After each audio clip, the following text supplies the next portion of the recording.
Naiintindihan ko na kung bakit ang hilig mag-bake ng ibang tao. Ang therapeutic pala nito. So we tried baking here at Bakebe S. Mason Branch. Pumunta kami dito as a family bonding pero hulaan nyo na lang kung sino dyan yung nag-apron lang pero hindi naman talaga nag-bake. We availed 1 cake and 2 small desserts via Klook. Yung baking ng cake ay 1,599 pesos, tapos 1,099 naman for small desserts. If you're booking yours here as well, don't forget to use my promo code TRAVELERCLOOK for discount. Pwede rin gamitin yung code sa iba pang activities na ibobook nyo sa Klook. Hindi siya baking class ha, so hindi ka mape-pressure. Walang instructor dito, co-baking space lang siya. Ibig sabihin, nandun na lahat ng mga tools and ingredients, tapos may iba pa kayong mga kasamang nagbe-bake rin doon at gumagawa ng sarili nilang cake. No need to worry kung first time yung mag-bake like me kasi they will hand you an iPad kung nasaan yung instructions ng i-bake nyo. Pipili kayo ng gusto nyong i-bake na dessert or cake, tapos naka-indicate na doon yung difficulty level at baking time. So makapili kayo ng simple recipe lang. Sobrang dali lang sundan ng mga instructions sa iPad kasi step by step talaga siya. Plus, very helpful din yung mga staff dito. Every time may tools or ingredient kaming hindi mahanap, they would always assist us. Kung medyo nalito kami sa measurements, nandyan rin sila para sumagot ng mga tanong. So ang pinili ko ay itong Cookie Monster. Tapos yung sa mom ko naman ay unicorn cupcakes. And then my sister baked cream cheese velvet cake. Before starting, inabutan na kami ng mga apron. Tapos binigyan ng short introduction about the baking process here. After that, naghugas muna tayo ng kamay dito sa hand washing area bago mag-handle ng food. Then based on the instructions, kailangan natin kunin yung mga tools dito sa area na to. Madali lang yung process kasi very organized yung mga gamit dito, including yung mga tray, mixing bowls, at yung kitchen scale. Properly labeled din lahat. After that, nag-gather naman tayo ng ingredients. Nandito na rin lahat like yung cocoa powder, chocolate powder, flour, sugar, salt, mga food coloring. Nandito naman sa side na to yung butter, whole egg, at water. Sindan lang natin yung mga measurements sa iPad para masarap yung kalabasan ng dessert natin. Once everything was ready, nilagay ko na siya sa preheat oven for 20 minutes. May timer na rin sa mismong iPad. Meron din palang complimentary coffee and tea dito while waiting. Nilagay na natin yung mga cupcakes sa cooling rack after 20 minutes, tapos niready naman natin yung icing. Dito ako nag-enjoy kasi ito yung magde-design na tayo ng cupcakes natin. Nag-mix na kami ng mga ingredients for our toppings. First time naming makagamit ng KitchenAid na mixer dito sa Shal.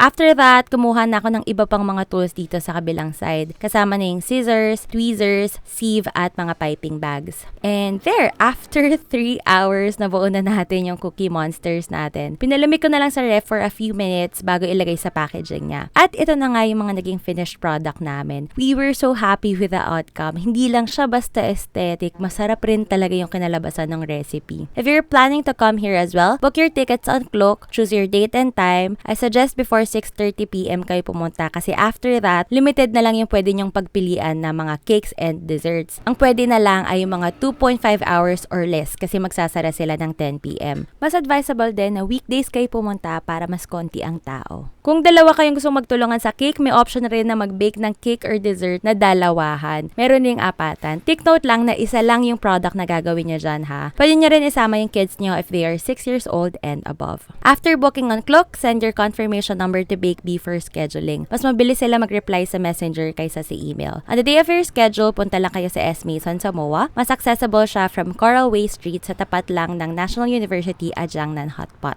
Kung may dala naman kayong sasakyan, may parking sa basement ng mismong S. Mason at meron din sa tapat sa mismong building ng National University. Upon getting here, just present the QR code from Klook and sign the waiver form. There you go. For more videos, visit the link in my bio. Enjoy baking!